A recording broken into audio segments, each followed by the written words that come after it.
क्या कहेंगे, कितनी खुशी है जो गोल्ड मेडल मिला है? काफ़ी अच्छा लग रहा है। ये जो मेरा टारगेट था कि मुझे कॉमनवेल्थ के बाद एक चैम्पियनशिप, वर्ल्ड चैम्पियनशिप में चैम्पियन बनना है, तो वो मैंने टारगेट पूरा किया है अभी।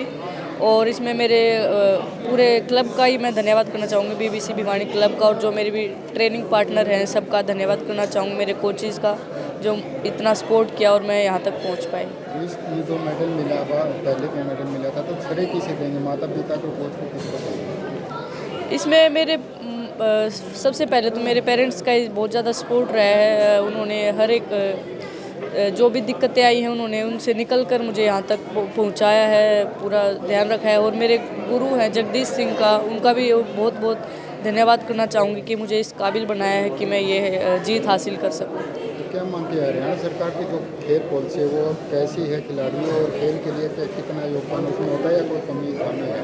नहीं, अभी जैसे हमारे सीएम सर ने अभी मुझे इनवाइट किया था, जैसे मेरी वर्ल्ड चैम्पियनशिप ख़त्म हुई थी तो उन्होंने वहाँ पे बुलाया था मुझे और सम्मानित किया था। और साथ में जो हमारी प्राइज़ मनी होती है उन्होंने तभी उसी दिन ही हमें दे दी थी, और जॉब का ऑफ़र भी दिया था, तो इससे और काफ़ी प्लेयर्स को भी प्रोत्साहन मिलेगा। तो अब अगला टारगेट क्या रहेगा? अभी हमारे एशियन गेम्स होंगे, उसमें क्वालिफिकेशन होगा ओलंपिक्स के लिए, तो मैं उसी की तैयारी करूँगी अभी।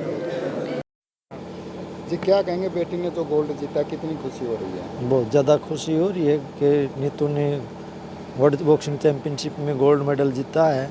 ये गोल्ड मेडल हरियाणा का पहला गोल्ड मेडल है। आज तक वर्ल्ड बॉक्सिंग चैम्पियनशिप में किसी का गोल्ड नहीं था, जो नीतू ने पहला गोल्ड मेडल नीतू ने दिया है। तो क्या उम्मीदें थी आपको बेटी गोल्ड लेकर आएगी?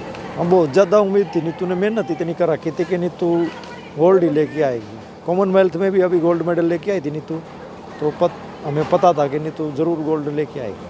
तो आगे क्या टारगेट रहेगा? लगता है ओलंपिक जीत पाएगी जो सब? हाँ, नीतू यही कहती है कि नीतू के मेरा ये टारगेट नहीं है, मेरा टारगेट ओलंपिक गोल्ड है, वो पूरा करके ही मैं दम लूँगा, इससे पहले मैं रुकने वाली नहीं। क्या कहेंगे, आपकी शिष्य ने एक बार फिर गोल्ड मेडल जीता है?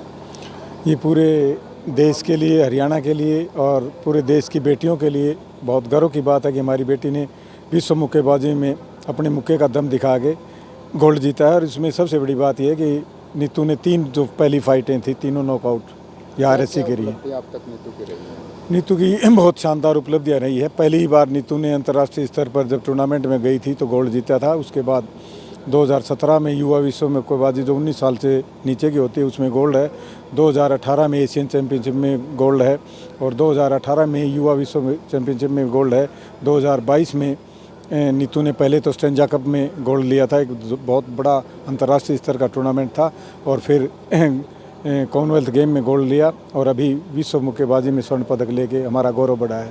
तो अगला टारगेट क्या होगा? अगला टारगेट, हमारा टारगेट तो ओलंपिक का है, लेकिन ओलंपिक में हमारी जो वेट कैटेगरी है वो नहीं है। हमें 50 किलो वेट ऊपर के भार वर्ग में लड़ना होगा, और अभी ऊपर के भार वर्ग में भी जो निखत जरीन है उसका भी स्वर्ण पदक है।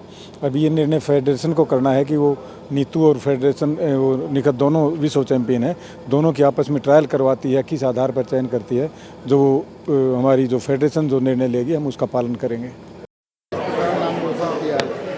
देखो, नीतू हुई नहीं, नीतू के साथ साथ मैं तो बहुत बधाई देता हूँ इस जगदीश जी को भी, कमल जी को भी, जिस एकेडमी के माध्यम से और पिछले बहुत सालों से हमारे सैकड़ों प्लेयर न केवल बॉक्सिंग में बल्कि इन्हीं की वजह से अलग अलग के भी मेडल हमने ओलंपिक, एशियाड, कॉमनवेल्थ, एशियन सब जगह आए हैं। और मैं पूरी उम्मीद करता हूँ कि आने वाला भविष्य में भी इस भिवानी के बच्चे, क्योंकि हरियाणा प्रदेश में जिस प्रकार से खिलाड़ी एक पौध पैदा हो रही है और उसी का नतीजा है कि सारे देश में जितने मेडल आते हैं खेलों में उसमें हरियाणा 1/3 से ज़्यादा है। और हरियाणा में भी भिवानी और इस बॉक्सिंग के माध्यम से हमारा नाम न केवल हिंदुस्तान में बल्कि दुनिया भर में चमका है, इसलिए बहुत बहुत बधाई। समय आ गया, खिलाड़ी परिवार का नहीं होता, ना स्टेट का होता, वो एक राष्ट्र की धरोहर है। इसलिए सारा देश एक ऐसी स्पोर्ट्स पॉलिसी बनाने की ज़रूरत है कि स्टार्टिंग में ही हम उस खिलाड़ी की पहचान करके उसको जो भी सुख सुविधा, जो सामान, जो प्रमोशन करने के लिए हमारी जितनी मदद हो सकती है हमें शुरुआती दौर से ही करनी चाहिए। तभी जाके इस देश के मेडल, जो 140 करोड़ का देश है, जब ओलंपिक की तालिका आती है तो हम बहुत नीचे हैं, और उसका टारगेट हम तभी पूरा करेंगे जब एक राष्ट्र की संपत्ति मान के खिलाड़ियों को देखेंगे।